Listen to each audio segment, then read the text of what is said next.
Ürünlerimizi terdik.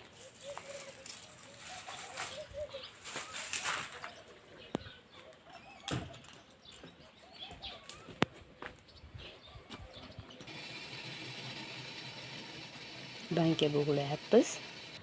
Ozgina gilos qo'shaveramiz. Qaynoq suvga solib qo'ydik. Mana yopdik boshlanishi. Shakar solyapmiz, piyolada o'lchab.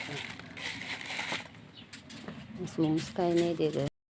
Ketsa kerak unga. Gilosdan bir siqim solib, achchiq gilosdan tepasiga Bular 2 litr suv ham kerak. Qaynatib quyyapmiz. Suv ham kerak.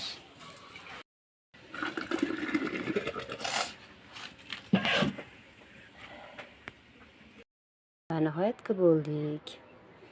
Har bir bankaga bir siqim achchiq gilos soldik. Tepasiga qozonda o'rik, katta o'riklarni ikkiga bo'lib danagini chiqarib, bir qaynatdik-da. İçiga shakar solib, sirop qilib, o'rik bilan birga qaynatdim. Keyin quyib chiqdim bankalarda. Sterellab, qopqoqlarda sterellab turib, shart yopib qo'ydim mana. Bugungimiz shuncha bo'ldi. Alhamdulillah. Farzandlarimning rizqi inshaalloh.